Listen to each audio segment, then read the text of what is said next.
Now, these are top sources within the Akali Dal that say that Akali Dal gets invitation from the INDIA alliance to join them. It was an informal invitation to the Akali Dal president. However, they have politely declined it.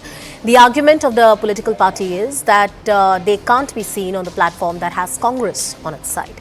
That's the word really coming in. Akalis at one point were part of the NDA. Then they walked out when the farmers' agitation was at its peak. Pal with us on the broadcast. Pal, please give us more details.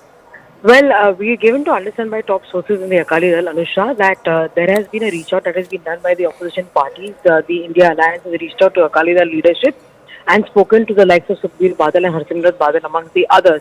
But it is very simple. Akali Dal cannot be seen on the same platform as Congress party because they vehemently been opposing the Congress party and its policies over the years in Punjab, and more importantly have been at loggerheads with the Congress party vis-a-vis demanding justice for the riot victims of 1984. So obviously that's the stand that they've really taken. So they very politely declined any invitation on this front, is what we are given to understand. They have declined any invitation for this front. That's the detail which is emerging at this point. My colleague Payal getting us all those details. Let's also listen into some reactions.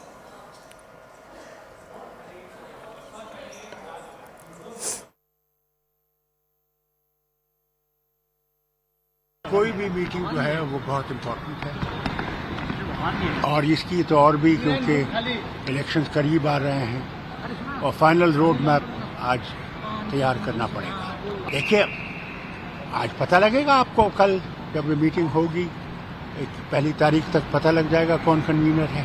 बड़ा मुद्दा ये होगा कि election कैसे जीता जाए, कौन सी चीज़ें हम लोगों के सामने रखनी पड़ेगी, जो हमारा मेन प्लैंक होगा जिस पे हम लोग इलेक्शन लड़ेंगे। सर, आज की क्या स्ट्रैटेजी रहेगी, एजेंडा क्या रहेगा, इस पे सबके मन में सवाल। नहीं, हम तो इंडिया के सब लीडर्स आ रहे हैं, हमारे नेता लोग आ रहे हैं, उनका स्वागत के लिए हम तैयार है। महाविकास आघाड़ी के हमारे जो मित्र है वो कांग्रेस पार्टी के सब लोग तैयार है। कल माननीय लालू प्रसाद जी आ गए, फारूक अब्दुल्ला जी आ गए, तो उनके स्वागत के लिए तो हम सब तैयार है और मीटिंग हो जाएगी, अच्छी मीटिंग हो जाएगी और इंडिया जीत जाएगा। आज ऑलरेडी वीआईपी आना शुरू हो गया है। कल लालू प्रसाद यादव आ गए, तेजस्वी यादव आ गए, आज उमर अब्दुल्ला भी आ रहे हैं। तो ये जो 1-2 दिन का प्लान है ये कैसा है, कौन कौन आएगा, और जो कन्वीनर के हिसाब से अभी डिबेट चल रहा है उस पे क्या कुछ कंसेंसस बनेगा? नहीं, जिम्मेदारी महाविकास आघाड़ी की है। हमारे मित्र जो है कांग्रेस है, शिवसेना है, राष्ट्रवादी कांग्रेस है, ये सब साथ मिलकर हम काम कर रहे हैं उसमें, और महाविकास आघाड़ी स्वागत करेंगे उनका। मीटिंग के लिए जो अरेंजमेंट है वो कर रहे हैं।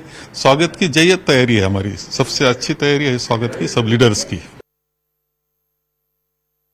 बड़ा दिन है पक्ष के लिए, तीनों पक्षों में कैसा कोऑर्डिनेशन रहेगा, क्या क्या जिम्मेदारियों का डिस्ट्रीब्यूशन रहेगा? निश्चित रूप से एक मुंबई में ये जो कार्यक्रम हो रहा है, ऑल इंडिया के अपोजिशन के सारे लीडर उनकी कॉन्फ्रेंस होगी और वो एजेंडा भी वो तय करने जा रहे हैं, ऐसा हमें पता चला है। विशेष रूप से ये मुंबई की बैठक आने वाले दिनों के चुनाव के लिए बहुत अहम निश्चित रूप से रहेगी और हमें इस बैठक का निश्चित रूप से फायदा भी होगा, आघाड़ी को फायदा होगा। इसलिए हमने सब लोगों ने जिम्मेदारी बांट लिया है। शिवसेना इसकी होस्ट होगी तो को होस्ट हम सब दोनों लोग हैं और ये तय हुआ था, पहले से ही तय हुआ था, पर हमने ऐसा कुछ भी ये नहीं रखा कि वो होस्ट है तो हम देखते रहेंगे। हम सब ने मिलकर ये तैयारी ऐसी किया है कि जो बेंगलोर में, पटना में हुई उससे भी बढ़ चढ़कर ये हमने तैयारी किया है। आने वाले हर अतिथि का स्वागत जोर शोर से हो, उनको वहां से एयरपोर्ट से लाना और लाने के बाद में जो मीटिंग कार्यक्रम खत्म होगा तो उसके बाद में अगर उनका प्रोग्राम रिटर्न का है तो सम्मान के साथ उनको वहां तक एयरपोर्ट तक ड्रॉप करना, ये सारी जिम्मेदारी।